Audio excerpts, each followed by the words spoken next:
Bienvenue pour cette chronique. Aujourd'hui avec The Boys. Donc The Boys, c'est une série. Alors c'est avant tout un comics américain qui est déjà avec un grand nombre de tomes et qui depuis l'an dernier est devenu une série disponible en France sur Amazon Prime.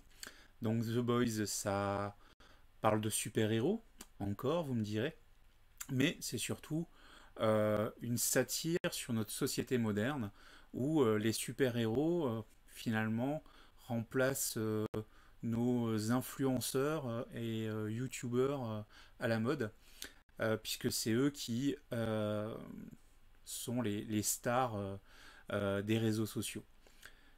Clairement, ils ont une boîte de production derrière eux qui va jouer avec leur image, leur faire des choses qui va valoriser ce qu'ils font. Alors après, ils ont réellement des super pouvoirs, donc il y a quand même cette dimension-là d'effets spéciaux avec des pouvoirs assez impressionnants. Donc le chef des sept, euh, qui est le groupe de super-héros suivi dans les réseaux sociaux et produit par Vogue, euh, est mené par Homelander, donc le protecteur, une espèce de Superman, je dirais blond, aux yeux bleus, euh, très américain, ce que n'est pas Superman, hein, finalement, une espèce de croisement entre Captain America et Superman, voilà, quelque chose dans le genre. En tout cas, quelque chose de très patriote, très américain, avec tout ce que ça peut avoir de péjoratif quelque part, hein, finalement. Et puis il va y avoir deux femmes dans l'équipe de base. Mev, qui est grosso modo Wonder Woman, hein, pour faire simple. On va avoir une blonde qui est la petite nouvelle qui arrive, qui elle va être, oui voilà, c'est un peu nous quelque part en tout cas. C'est elle qui va nous amener à découvrir l'envers du décor de ces personnages. Et puis on va avoir une espèce de ninja ultra silencieux, qui fait vraiment penser à Batman par moment. L'homme poisson, bah voilà, hein, Aquaman. Donc, clairement avec du DC, hein, pas avec du Marvel comme influence. Et puis on a un homme invisible aussi. On a A-Train qui est finalement une espèce de Flash, puisqu'il va extrêmement vite. Donc voilà, on retrouve les clichés de super-héros, que ce soit chez Marvel ou chez DC, mais clairement on est plus avec du DC dans les influences, et qui vont se retrouver face à un groupe de mercenaires qui veulent les démasquer parce qu'ils pensent que ce sont pas des gens positifs.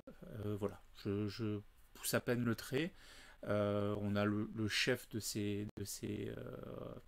euh, miliciens, ou non pas miliciens, mercenaires, voilà, qui a perdu sa femme. Il va s'associer avec un jeune qui lui aussi va perdre sa fiancée. Alors vous allez très vite le voir dès le début du premier épisode de la saison 1, donc il n'y a pas de problème. Mais voilà. Donc je rentre pas plus dans les détails.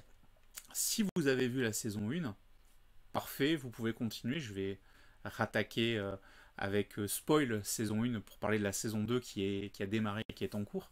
Si vous n'avez pas encore vu la saison 1, bah, je vous invite à couper la vidéo dès maintenant et surtout à ne pas écouter la suite, sauf si vous êtes fan de vous faire spoiler. Voilà, je l'aurais dit, c'est fini. Attention, 5, 4, 3, 2, 1, c'est fini. J'ai jamais su compter avec les doigts. Donc, saison 2, rappelez-vous, fin de la saison 1, que se passait-il?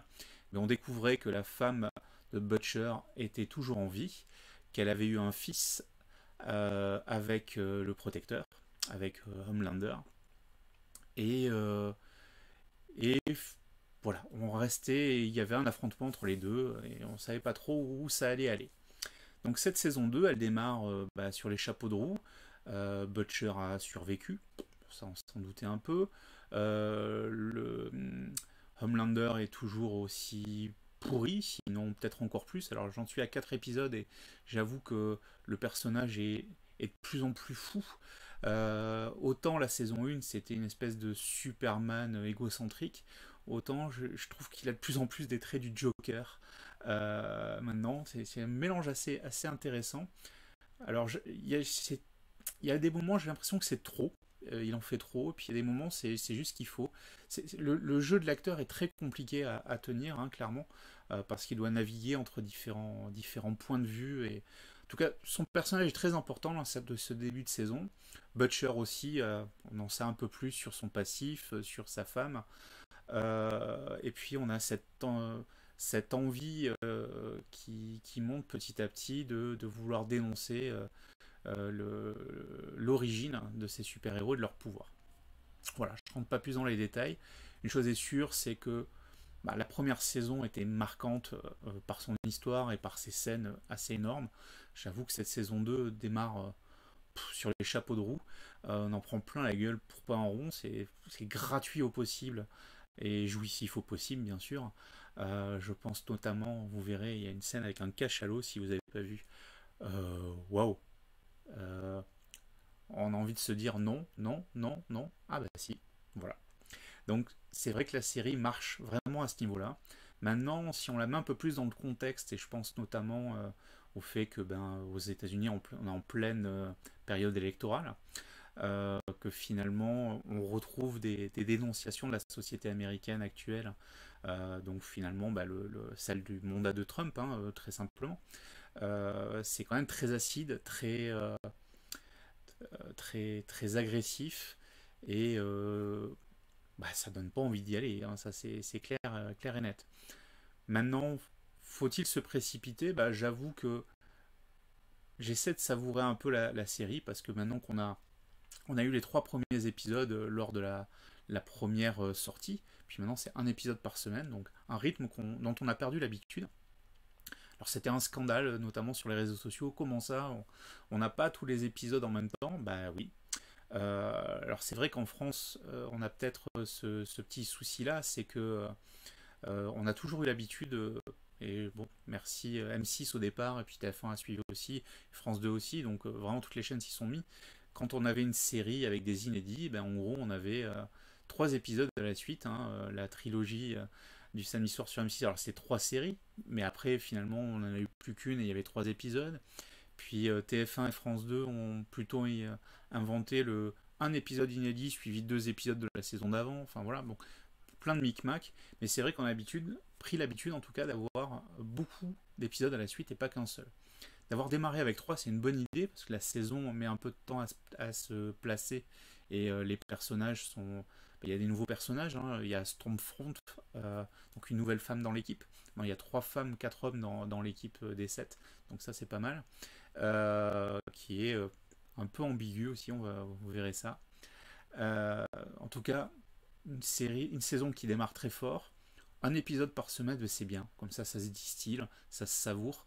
Moi, je retrouve ce plaisir-là d'avoir chaque semaine un épisode à regarder. Alors, je l'ai avec ça, je l'ai avec Lovecraft Country de façon un petit peu moindre.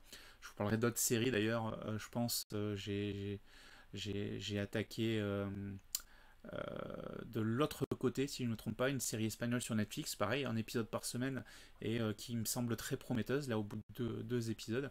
Donc c'est vrai que ça revient un peu à la mode, les plateformes sont en train de peut-être de remiser sur cette logique de distiller à un épisode par semaine. Faut pas oublier que le problème aussi, c'est créer de la nouveauté, c'est bien. Alors Netflix nous fait de la nouveauté toutes les semaines, Amazon un petit peu moins, mais finalement, si je balance toute la saison le vendredi, le dimanche elle est finie et le vendredi suivant elle est oubliée. Et c'est vrai qu'on a cette problématique là aujourd'hui qui se pose sur est-ce que finalement ces séries, aussi bonnes soient-elles, ne deviennent-elles pas jetables, hein. C'est vrai que le binge, ça peut avoir son plaisir, mais en même temps, moi, c'est vrai que des fois, je me dis, mais mince, j'ai regardé quoi il y a un mois? Ah oui, j'ai regardé cette série, mais de quoi elle parlait déjà? Je sais même plus, parce que je l'ai dévorée, parce que je suis passé à autre chose, parce qu'il y en a tant. Et c'est vrai que finalement, on est dans une consommation à outrance qui est peut-être pas forcément positive. Et du coup, que les plateformes aient envie de distiller un peu leurs produits, je pense que c'est pas une mauvaise idée. En tout cas, The Boys, c'est une excellente série à savourer.